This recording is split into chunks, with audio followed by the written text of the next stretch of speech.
Group 1 recruitment పై అప్పీలుకు వెళ్లాలని నిర్ణయించుకుంది Telangana public service commission. High court single bench తీర్పును డివిజన్ బెంచ్లో సవాల్ చేయనుంది. ఈ మేరకు మొన్న జరిగిన సమావేశంలో నిర్ణయం తీసుకుంది కమిషన్. తీర్పు కాపీని క్షుణ్ణంగా పరిశీలించిన తర్వాత పిటిషన్ దాఖలు చేయనున్నట్లు సమాచారం.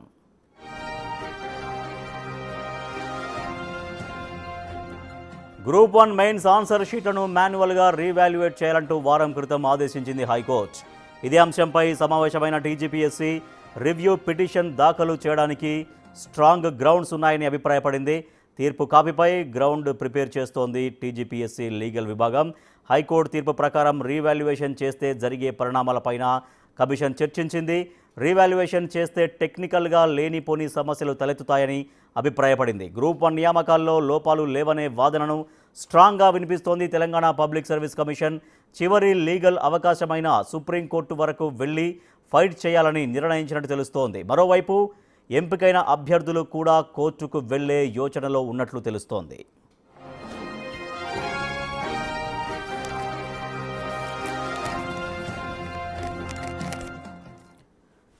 రైట్గా హైకోర్టు ఇచ్చిన సింగిల్ బెంచ్ తీర్పును సవాల్ చేసే విధంగా నిర్ణయం తీసుకుంది టీజీపీఎస్సీ. డివిజన్ బెంచ్లో సవాల్ చేయబోతోంది. అదేవిధంగా అభ్యర్థులు ఎవరైతే ఎంపికయ్యారో వాళ్ళు కూడా కోర్టుకు వెళ్లే యోచన ఉన్నట్టు తెలుస్తోంది. మా ప్రతినిధి హేమ మరింత సమాచారం అందిస్తారు. హేమ, టీజీపీఎస్సీ ఏ రకంగా ఉన్నటువంటి న్యాయపరమైనటువంటి చివరి అవకాశాలని కూడా ఈ విషయంలో ఉపయోగించుకోబోతోంది?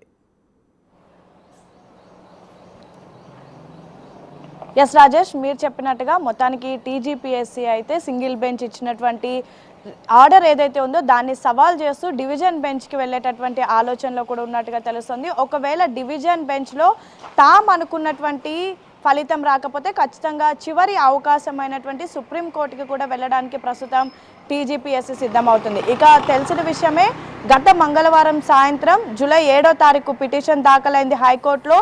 ఏదైతే గ్రూప్ 1కి సంబంధించినటువంటి మెరిట్ లిస్ట్లో అవకతవకలు ఉన్నాయని, సేమ్ టైం 21,000 మంది విద్యార్థులు రీవాల్యుయేషన్కి అప్లై చేసుకుంటే కేవలం 5,000 మంది పేపర్లు మాత్రమే రీవాల్యుయేషన్ చేశారు. రీవాల్యుయేషన్ చేసినటువంటి వాళ్ళు కూడా అనర్హులు అంటూ కూడా సిద్దిపేటకి సంబంధించినటువంటి వ్యక్తి పిటిషన్ దాఖలు చేశారు. పిటిషన్ని దాదాపు 2 నెలల పాటు సుదీర్ఘంగా విచారించిన తర్వాత పోయిన మంగళవారం సాయంత్రం హైకోర్టు సంచలనమైనటువంటి తీర్పిచ్చింది. ఇరు వర్గాలకు సంబంధించినటువంటి వాదనలు విన్నది. ఒకవైపు పిటిషన్ తరపు న్యాయవాది ఖచ్చితంగా ఎవరైతే రీవాల్యుయేషన్ చేసినటువంటి వ్యక్తులు అనర్హులు అండ్ సేమ్ టైం మెరిట్ లిస్ట్లో అవకతవకలు ఉన్నాయని, తెలుగు మీడియం ఇంగ్లీష్ మీడియంకి సంబంధించినటువంటి విద్యార్థులకు దీనివల్ల నష్టం జరుగుతుంది అంటూ కూడా పిటిషన్లో దాఖలు చేశారు. పిటిషన్ తరపు న్యాయవాది వాదనలు వినిపించారు. కానీ టీజీపీఎస్సీ కమిషన్కి సంబంధించినటువంటి న్యాయవాది మాత్రం ఇవన్నీ కేవలం ఎటువంటి ఆధారాలు లేనటువంటి ఆరోపణలు మాత్రమే. ప్రస్తుతం యావత్ విద్యార్థుల భవిష్యత్తుని దృష్టిలో పెట్టుకొని ఖచ్చితంగా కోర్టు సరైనటువంటి తీర్పు ఇవ్వాలి. సేమ్ టైం ఏదైతే పిటిషన్ తరపు న్యాయవాది చేసినటువంటి ఆరోపణలు తోసిపుచ్చుతూ తీర్పు ఇవ్వాలి అంటూ కూడా కోరినప్పటికీ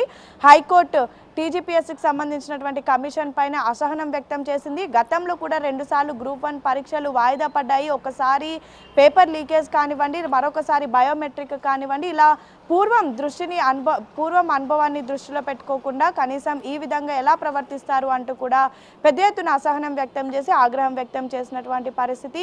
సో మొత్తానికైతే సంచలనమైనటువంటి తీర్పు హైకోర్టు ఇచ్చింది. దాని తర్వాత ఏం చేయాలి అంటూ కూడా ప్రస్తుతం టీజీపీఎస్సీ తర్జన భర్జన అవుతున్నటువంటి పరిస్థితి. అయితే ప్రస్తుతం అందరు పేపర్లు అంటే హైకోర్టు ఇచ్చినటువంటి తీర్పు ఏంటంటే వీలైతే మొత్తం రీవాల్యుయేషన్ చేయాలి. ఒకవేళ అలాంటి అవకాశాలు లేకపోతే పూర్తిగా గ్రూప్ 1 పరీక్షలను రద్దు చేసి మరొకసారి పరీక్షలు నిర్వహించాలి అంటూ కూడా కోరింది. గత సంవత్సరం అంటే 2024 అక్టోబర్ 21 నుంచి 27వ తారీఖు వరకు కూడా పరీక్షలు నిర్వహించారు. సో అవన్నీ కూడా రద్దు చేస్తూ మరొకసారి పరీక్షలు నిర్వహించాలని కోరింది. కానీ ప్రస్తుతం టీజీపీఎస్సీ కమిషన్ భావిస్తుంది ఏంటంటే ప్రస్తుతం రీవాల్యుయేషన్ చేయాలన్నా, మళ్ళీ పరీక్షలు నిర్వహించాలన్నా ఖచ్చితంగా టెక్నికల్గా అనేక ఇష్యూస్ వస్తాయి అంటూ కూడా భావిస్తున్నారు. ఇందులో భాగంగానే బుధవారం రోజు టీజీపీఎస్సీ కార్యాలయంలో ప్రత్యేకమైనటువంటి సమావేశాన్ని ఏర్పాటు చేశారు. సమావేశం అనంతరం న్యాయ నిపుణులతో చర్చించారు. ఇక ఇదే అంశం ప్రభుత్వం దృష్టికి తీసుకెళ్లి ప్రభుత్వం నిర్ణయం కోసం కూడా ప్రస్తుతం